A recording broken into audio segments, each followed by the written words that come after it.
A lot goes on behind the scenes in our minds when making decisions. Our mind operates in two distinct modes: intuitive, fast, thinking, and deliberate, slow, thinking. The two systems together are why we often overestimate our ability to make correct decisions. Nobel laureate Daniel Kahneman explores this fascinating interplay in his seminal work, Thinking, Fast and Slow. The book uses principles of behavioral economics to show us how to think and to explain why we shouldn't believe everything that comes to our mind. In this comprehensive Thinking, Fast and Slow summary, we delve into the key takeaways from Kahneman's groundbreaking book, explore insightful quotes that encapsulate its wisdom, and discover practical applications using ClickUp's decision-making templates. Thinking, Fast and Slow book summary, via Amazon. Thinking, Fast and Slow summary at glance. If you're a person who takes a lot of time to make a decision or makes rash decisions that cause regret later, then this Thinking, Fast and Slow summary is for you. Daniel Kahneman's book, Thinking, Fast and Slow, is about two systems, intuition and slow thinking, which help us form our judgment. In the book he walks us through the principles of behavioral economics and how we can avoid mistakes when the stakes are high. He does this by discussing everything from human psychology and decision-making to stock market gambles and self-control. The book tells us that our mind combines two systems. System 1, the fast thinking mode, operates effortlessly and instinctively, relying on intuition and past experiences. In contrast, System 2, the slow thinking mode, engages in deliberate, logical analysis, often requiring more effort. Kahneman highlights the law of least effort. The human mind is programmed to take the path of least resistance, and solving complex problems depletes our mental capacity for thinking. This explains why we can't often think deeply when tired or stressed. He also explains how both systems function simultaneously to affect our perceptions and decision-making. Humans require both systems, and the key is to become aware of how we think so we can avoid significant mistakes when the stakes are high. Key takeaways from Thinking, Fast and Slow by Daniel Kahneman. 1. Functioning quickly without thinking too much. The first system of the human mind makes fast decisions and reacts quickly. When playing any game, you have a few minutes to decide your next move.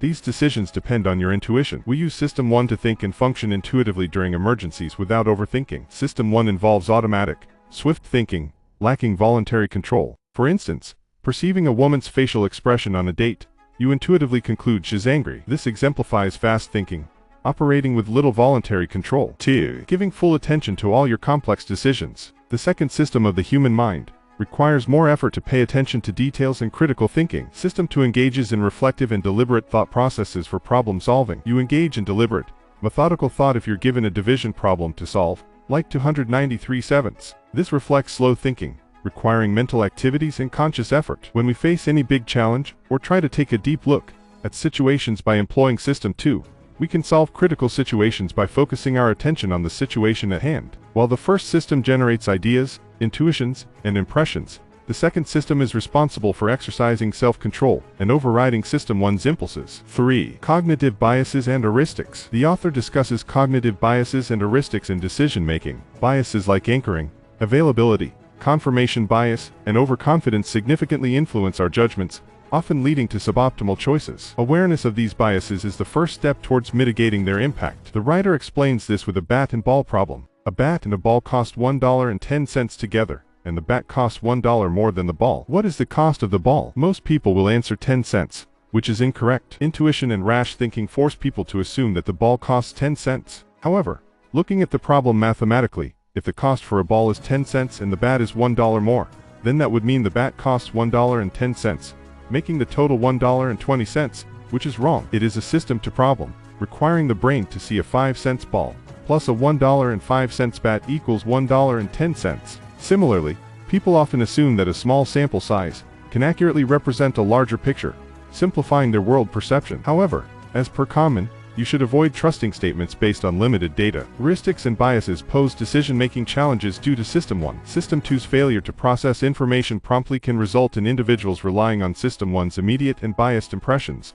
leading to wrong conclusions. 4. Prospect theory. As per the prospect theory by Kahneman, humans weigh losses and gains differently. Individuals can make decisions based on perceived gains instead of perceived losses. Elaborating on this loss aversion theory, Kahneman observes that given a choice between two equal options, one with a view of potential gains, and the other with potential losses, people will choose the option with the gain because that's how the human mind works. 5. Endowment effect. Kahneman also highlights a psychological phenomenon called the endowment effect. The theory focuses on our tendency to ascribe higher value to items simply because we own them. This bias has profound implications for economic transactions and negotiations. The author explains this by telling the story of a professor who collected wines. The professor would purchase bottles ranging in value from $35 to $100, but if any of his students offered to buy one of the bottles for $1,000, he would refuse. The bottle of wine is a reference point, and then psychology takes over, making the potential loss seem more significant than any corresponding gains. 6. Regression to the mean. Kahneman delves into the concept of regression to the mean.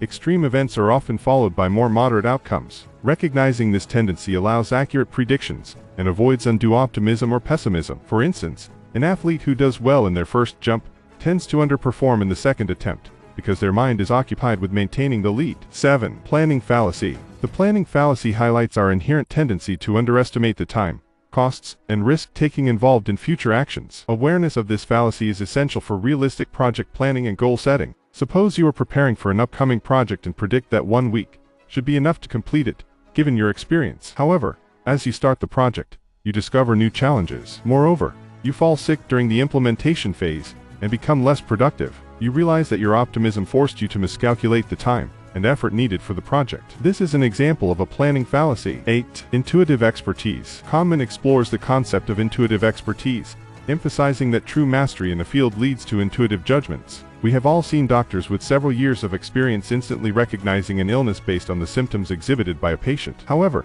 even experts are susceptible to biases, and constant vigilance helps avoid errors of subjective confidence. 9. Experiencing and remembering the self. Kahneman writes about the two selves, i.e., the experiencing self and the remembering self. Let's try to understand this with a real-life experience. You listen to your favorite music track on a disc which is scratched at the end and makes a squeaky sound. You might say the ending ruined your music listening experience. However, that's incorrect. You listened to the music, and the bad ending couldn't mar the experience that has already happened. This is simply you mistaking memories for experience. Rules of memory work by figuring out preferences based on past experiences. The remembering self plays a crucial role in the decision-making process, often influencing choices according to past preferences. For example, if you have a good memory about a past choice, and are asked to make a similar choice again, your memory will influence you to pick the same thing again. It is important to distinguish between intuition and actual experiences. The experiencing self undergoes events in the present, while the remembering self shapes choices based on memories. Understanding this duality prevents overemphasis on negative experiences. Popular thinking fast and slow quotes. Below are some of our favorite quotes from the Thinking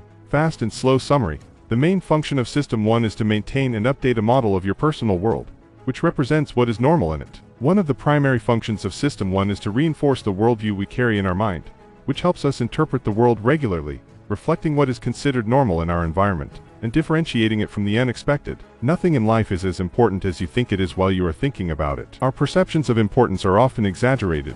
When actively thinking about something at the moment, we often miss the bigger picture by limiting our thinking to a singular thing at the moment. The illusion that we understand the past fosters overconfidence in our ability to predict the future. The human mind can sometimes think that it can fully comprehend the past, which leads to overconfidence in predicting future events. Often, we keep telling our mind, "I know how this situation ends," as we have faced a situation in the past that made us overconfident about the outcome. You are more likely to learn something by finding surprises in your own behavior than by hearing surprising facts about people in general. Personal self-discovery through unexpected aspects of one's own behavior is a more effective learning process than being presented with surprising facts about people in general. After all, a lived experience is a better teacher. The idea that the future is unpredictable is undermined every day by the ease with which the past is explained. People often oversimplify and confidently explain the past because of the hindsight bias. However, the future truly is unpredictable, and human beings have a tendency to underestimate the complexity of historical events.